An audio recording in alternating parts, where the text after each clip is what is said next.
overcrowding on the buses from Wilson, Cleveland, and Lincoln. And we are willing to work with you guys to help decrease that. And we've actually contacted the student government classes from those three schools, and we are planning to meet with them to brainstorm with the students how they think that we could lower that or try to solve this problem. And the main idea there is just to brainstorm. First off, you can come up with amazing solutions. And second of all, to understand riding patterns so that we can report back to you why you might be having issues with, say, the 44 getting so overcrowded in the last half mile. Things like that, and kind of come up with some suggestions for you to help solve those. So overall, we've seen this program. It's been a resounding success from what I can see daily, and just from the sheer number of youth at my school, and I've heard about other schools who take this transit. And while there are some problems, we're working towards solutions with those.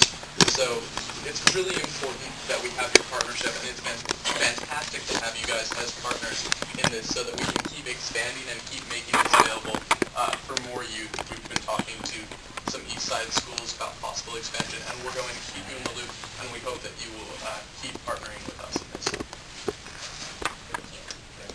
That's great. We provided the funding in sorts through the budget project. Yes. Correct.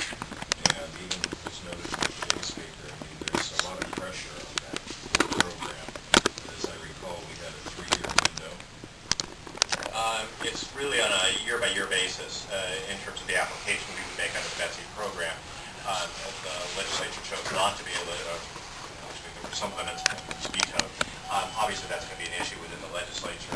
I don't know, Olivia, if you want to say anything about it, but I think that's going to be, I think we all recognize that issues that have nothing to do with the school pass program are in fact probably driving how the legislature is going to be looking at BETSI issues. And so we're just going to have to watch and see what happens. The city of Portland, by the way, has essentially guaranteed that we're held harmless in that if something actually happens. So from a TriMet standpoint, it is not the direct financial issues, but I think ultimately if the city had to face no BETSI, this would be very difficult. Okay, well, I guess if I knew that, I had forgotten that piece of it. So then essentially we don't have the concern that we're unable to have a renewal of those BETSI credits, that we have to change this program in some manner. Well, I mean, this is the issue that I think that all of us are hoping that, the BETSI program is aimed at doing the kind of things that really are offsetting specific energy use, and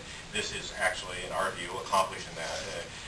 So unless the fever that is building around just kind of the BETSI issue on the corporate side somehow spills over into how they rewrite the law, assuming they rewrite the law, that's the concern.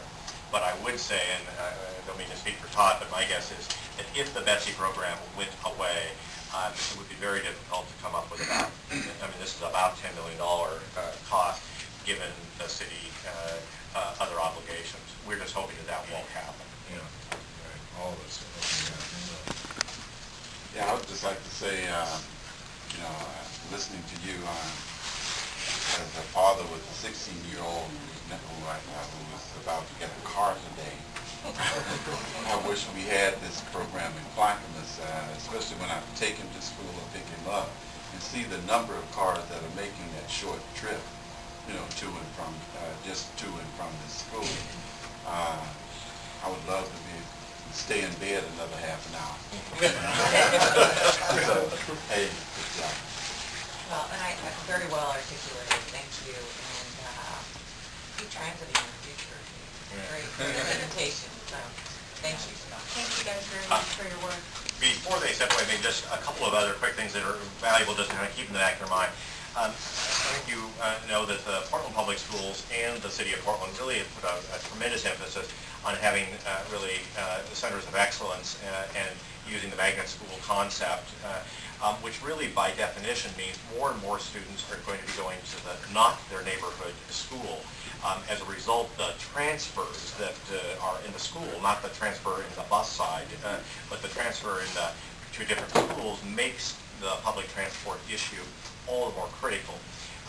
Secondly, I think you are aware, but that is usable by students at any time. It's not just to go to and from school, and so it really does mean that it's a chance to be able to get people really committed to using public transit, which I think is implicit in everything that you've heard from Glenn and Catherine as well. And then lastly, the heavy loads that we've had.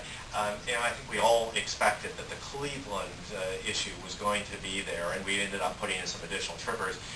The school actually changed some of the start times, and we weren't aware of it on day one, and so it compounded the problem there. But surprisingly, and I think when, what school did you go to? David Douglas. Okay, Lincoln though, we ended up having we had to put trippers in on the 51, right? Tom, I'll look at Tom, on the 51 and what, 18 or? And the 9. Places which, the 9 we probably could have expected or at least thought about, but I'm not sure we would have thought that the ones kind of feeding into Lincoln High were going to get that much use, and they really have. So it's kind of exciting to be able to see the use that's there. Now, we can address that by putting in those, what we call trippers. That is kind of an extra bus to be able to take the extra load, but to be able to work together on solving and resolving other issues are there. You should be aware, though, that the Betsy Tax Credit Program does limit the number of programs of a similar nature, and so to be able to expand it to Clackamas County or other places is probably, under the current Betsy requirements, would mean that you'd have to take away from the current Portland Public School application. Did I say that correctly? I'll let both Audrey and Tom. So that one's going to be problematic because of the nature of how the Betsy program is written. So. Well, we have the yellow school buses out in Clackamas County, except for us poor parents that live within a mile of the school. And I think that's where you're seeing, that mile there and a mile back. I live about 3/4 of a mile from the school, which is just on that boundary where little Mr. Williams don't feel that he should have to walk. I tell him all the time, I used to walk to school. How about you? In the snow. I know both ways. Little red ball on my cap in order for them to see me in Chicago. Yeah. Well, I have a daughter at Cleveland, and I think all the kids have been thrilled that it's part of their ID card now. Yes. That they don't have to carry bus pass, plus their ID card, and plus the overcrowding issues. I think they're all appreciative that we built with them to start, at least start solving some of those problems. Well, the ID also helps us because it makes for faster loading. People aren't kind of fumbling around trying to get money in and so on. So there are some efficiencies that come from being able to have a part of the student ID.